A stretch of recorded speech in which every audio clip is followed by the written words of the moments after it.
In the heart of Africa, a leader emerged, a man who promised to unite a newly independent nation and lead it into prosperity. But instead, his reign would come to symbolize greed, corruption, and oppression. This is the story of the rise and fall of Mobutu Sese Seko, one of the most controversial figures of the 20th century.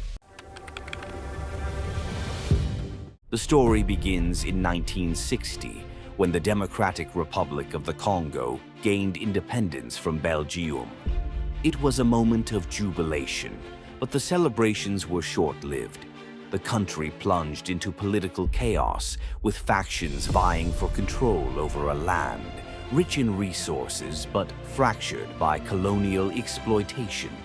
Patrice Lumumba, the country's first prime minister, was a charismatic leader who wanted to assert Congo's sovereignty. But his nationalist policies and calls to end foreign interference made him a target, not only for Belgium but also for the Cold War superpowers, the United States and the Soviet Union. Amid this turmoil, a young army officer named Joseph Désiré Mobutu rose to prominence.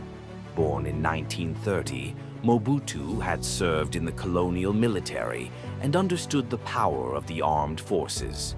Backed by Western intelligence agencies, he positioned himself as a stabilizing force in a sea of unrest.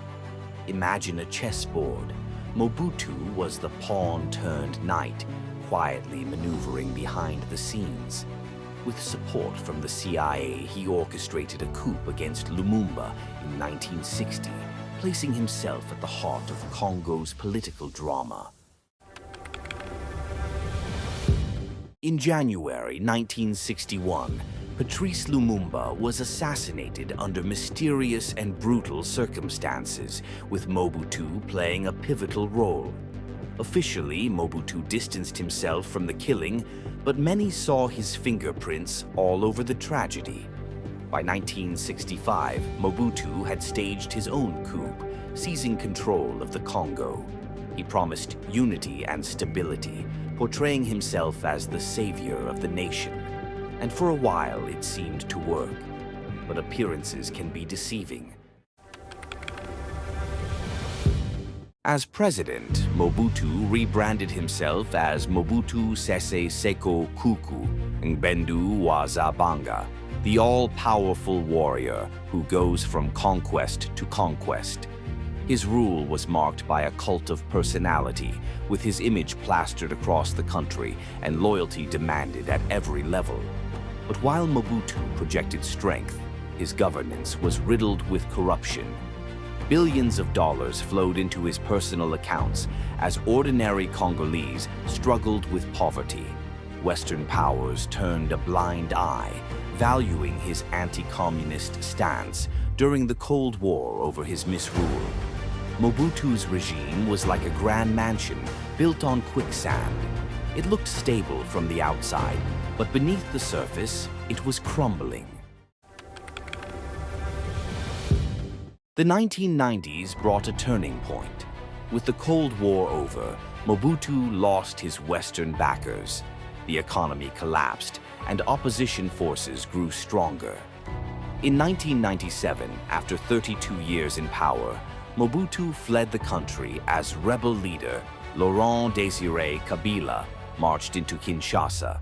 Mobutu died in exile later that year, a once mighty leader reduced to a shadow of his former self. His legacy remains one of the most debated in African history, a cautionary tale of power, greed, and the cost of dictatorship. The rise and fall of Mobutu Sese Seko is more than just a story of one man. It's a mirror reflecting the complexities of post-colonial Africa. His life reminds us of the dangers of unchecked power and the resilience of nations striving for a better future. History doesn't just teach us about the past, it guides us in shaping the future. What lessons will we carry forward? If you enjoyed this dive into history, don't forget to like, subscribe, and share. Let's keep these stories alive.